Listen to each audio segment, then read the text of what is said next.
Why, hello there. Are you here to listen to a scary story? Perhaps you just happen to stumble upon my channel.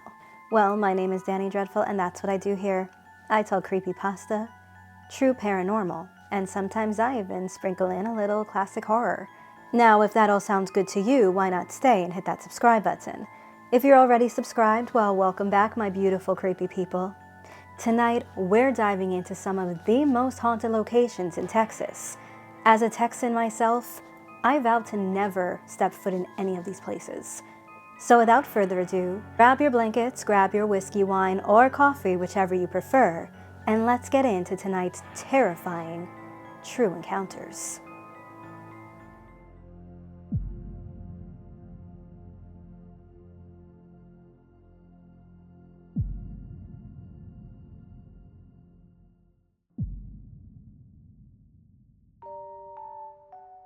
The Methodist Children's Home in Waco, Texas has stood for well over a century, originally serving as an orphanage before transforming into a residential campus.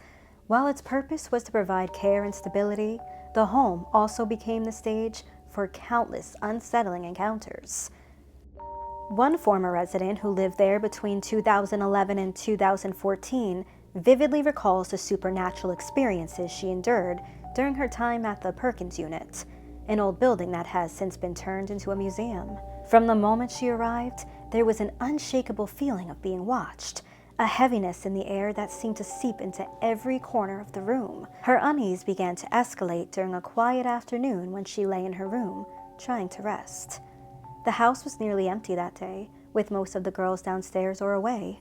Suddenly, 3 distinct knocks echoed through her room. Startled, she opened her door, expecting to find someone outside, but the hallway was empty.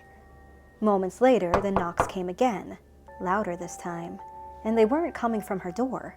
They were coming from the locked room next door, a room that was never supposed to be accessible. Gathering her courage, she approached the door. To her astonishment, the handle turned, and the door creaked open. Inside the room appeared unremarkable at first, but then a faint sound caught her attention, the creak of a closet door slowly opening. As she turned to look, her eyes landed on a doll sitting upright inside the closet. Its eyes were black, empty, and unnervingly lifelike. She bolted out of the room, heart pounding, and refused to step back inside. I mean, can you blame her? Her experiences only worsened from there. In her own room, she began to notice shadows moving in the mirrors. At first, she dismissed them as tricks of light or her own imagination. But one night, as she exited the shower and glanced into the mirror, she saw a figure standing behind her. Startled, she whipped around, but no one was there. When she turned back to the mirror, the figure was gone. The terror didn't stop with reflections, though. One night, she awoke to the sensation of something grabbing her foot. Groggy and disoriented, she tried to brush it off as a muscle cramp. But then, her alarm clock radio, which had been playing soft music, began to malfunction. The volume inexplicably grew louder and louder, and the lyrics of the song distorted, repeating the words, "Kill, kill, kill," over and over. Panicked, she yanked the plug from the wall, but the music continued to play.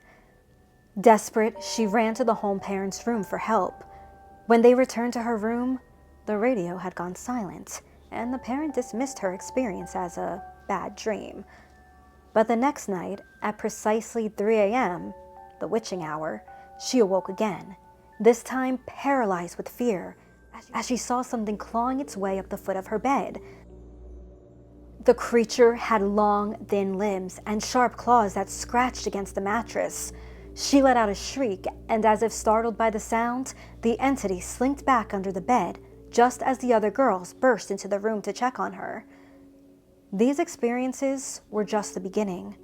Mirrors in her room became a source of terror. One day, as she stood in front of the mirror, a gust of cold wind swept through the room, accompanied by a guttural growl. Moments later, she saw dark shapes leaping from one mirror to the other. Then, without warning, she was shoved backward by an unseen force, narrowly avoiding a painful collision with the dresser.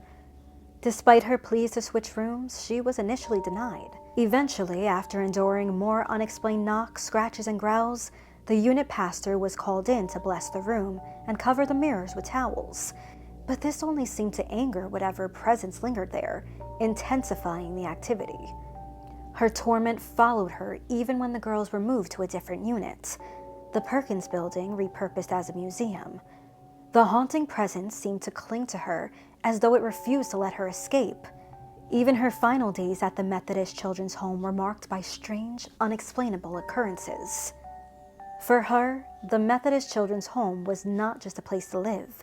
It became the setting for some of the most terrifying moments of her life, leaving her with stories that blur the line between reality and the paranormal. The Black Swan Inn, San Antonio, Texas. If you're looking for one of the most haunted places in Texas, let me tell you about the Black Swan Inn in San Antonio. It looks like something straight out of a Southern Gothic novel. Beautiful, but with a past so dark, it practically oozes from the walls. Built in the mid-1800s, the house sits on the site of the Battle of Salado Creek, where blood was spilled during the Texas Revolution. People say the land was cursed long before the house was ever built, and judging by the stories, it's not hard to believe. One local shared this: "I was there for a wedding once, and everything seemed fine at first, until the reception. I stepped outside for some air and heard what sounded like boots marching on the gravel driveway. But then I turned around, there was no one there, just that sound over and over, like someone pacing. It got louder and closer until I couldn't take it anymore and ran back inside." And that's just the start. Many visitors claim to feel an oppressive presence as soon as they step through the door. The air gets colder, heavier, like the house itself knows you're there. One woman who stayed overnight for a paranormal investigation swears she felt a hand on her shoulder in the middle of the night. She turned expecting to see her partner, but no one was there. Then there's the crying. People hear it often, soft, mournful weeping coming from empty rooms. One couple staying in one of the guest rooms woke up to the sound of a woman sobbing right next to their bed. When they turned on the light, the room was empty, but the crying didn't stop. It just moved, echoing down the hallway until it completely faded away. And let's not forget the shadow figures. They're seen all over the property. But the upstairs hallway seems to be their favorite haunt. A local paranormal group set up cameras there one night and caught a shadow moving, tall, human-like, but with no discernible features. It glided across the hallway and disappeared into the wall. Even skeptics have walked away believers after visiting the Black Swan Inn. One man, a contractor who was doing renovations on the house, had a terrifying encounter. He was working late, alone, when he heard a loud crash from one of the upstairs rooms. Thinking someone had broken in, he grabbed a tool and went to investigate.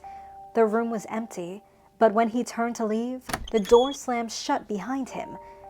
He couldn't get it open for what felt like hours, and all the while, he swore he could hear faint whispers on the other side of the door. The Black Swan Inn isn't just haunted, it's alive with the energy of the past. From soldiers lost in battle to the tragedy of the families who live there, the spirits seem to linger, as if tethered to the land. If you ever visit, don't just look at it as an old house. Listen to it. You might hear the whispers of its history in the creaks of the floorboards, the chill in the air, or, if you're unlucky, the soft cry of someone who never left. The Magnolia Hotel in Seguin, Texas. The Magnolia Hotel is more than just a charming relic of the 1840s. It's a place where the veil between the living and the dead seems dangerously thin. Built during the Republic of Texas era, the hotel has weathered decades of change. It might look like a charming piece of history from the outside, but step inside and you'll feel it. There's something alive in that place, something that doesn't want to be forgotten. The story starts back in the 1840s, when the Magnolia was built as a stagecoach station. Over the years, it transformed into a bustling hotel, but its walls have seen more than travelers and parties. They've seen tragedy, murder, and the kind of events that leave an imprint long after the people are gone. Take Willem Faust, for example. a man whose name still sends a chill down the spines of locals. He stayed at the Magnolia after committing an axe murder, and rumor has it, he never really left. Guests who stay there now tell the same story. Heavy footsteps pacing the upstairs halls late at night, back and forth, as if someone is restless, unable to find peace. Then there's the little girl. No one knows her name, but her presence is impossible to ignore. Some say she died tragically on the property, and now she plays with the toys left behind. A guest once left a doll in the parlor as a kind gesture, but when she woke up, the doll was on her bed, sitting upright, staring right into her soul. The second floor, though, that's where the real nightmares happen. People wake up feeling the mattress sink like someone's sitting at the edge of the bed, watching. When they open their eyes, nothing. Others say they felt an icy hand graze their arm, but when they turned, they were alone. And then there's the basement. If you ever visit, my advice is this: don't go down there. It's dark, damp, and feels like the air itself is pressing down on you. One visitor claimed to see shadows moving in the corners, just out of reach, and another swore they heard voices, a faint, desperate whisper that sent them running back upstairs. Even the owners who've poured their hearts into restoring the hotel have their own stories. Imagine this. You're working late one night, and you glance up to see a woman in old-fashioned clothing standing in the hallway. You blink, and she's gone. Just like that. The Magnolia Hotel isn't just a building. It's a living, breathing story. Every creak of the floorboards, every flicker of the lights, every cold breath of air carries the weight of its past. If you ever decide to stay there, just remember, it's not always the living who make a house a home. Grove Hill Cemetery. Deep in the heart of Dallas, Texas, lies Grove Hill Cemetery, an unassuming resting place with a history that stretches back over a century. While it doesn't have the notoriety of larger, more famous graveyards, it has its own chilling stories passed down by locals and cemetery workers alike.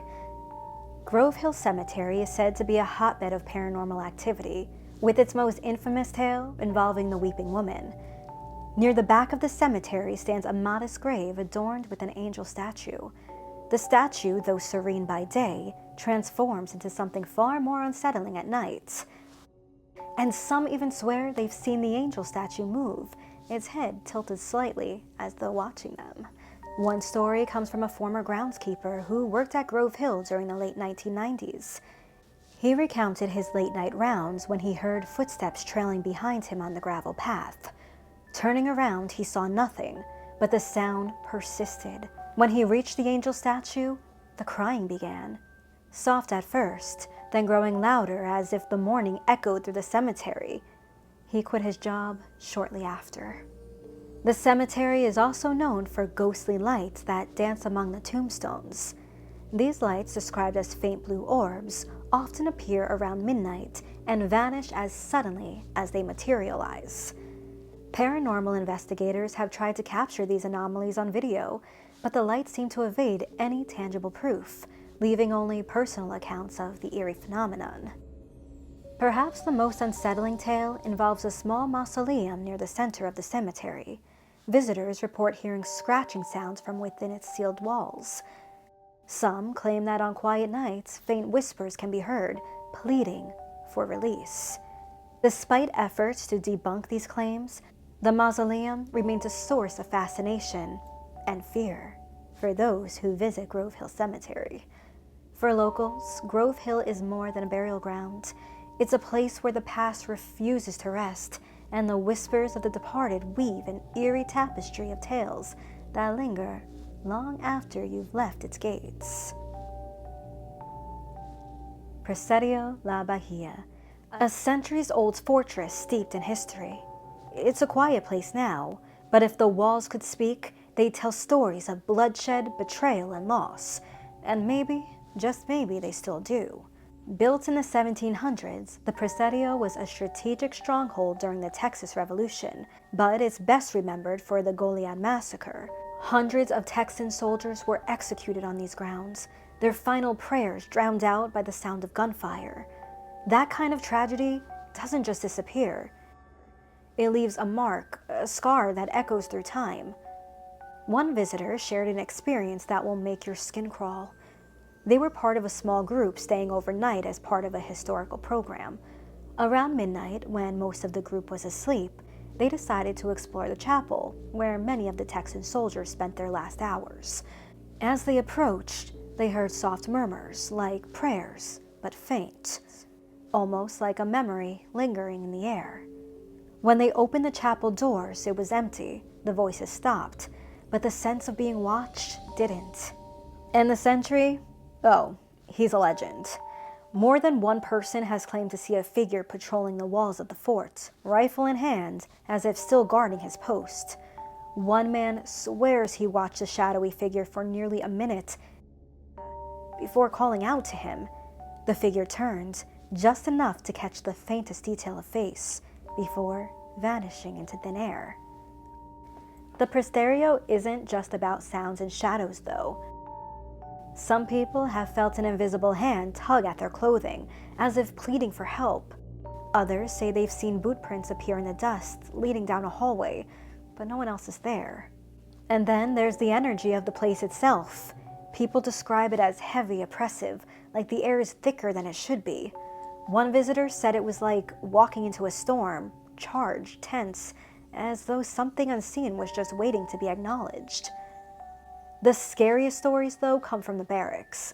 Late at night, you might hear the clinking of chains or the sound of boots marching, even when the area is empty.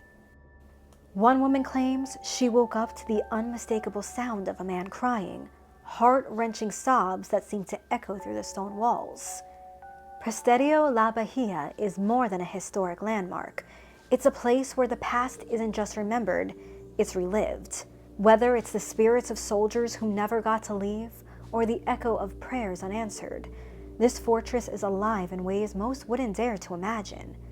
If you ever find yourself there after dark, don't be surprised if you feel eyes on you or hear whispers in the wind. This place has its stories, and sometimes it chooses to share them.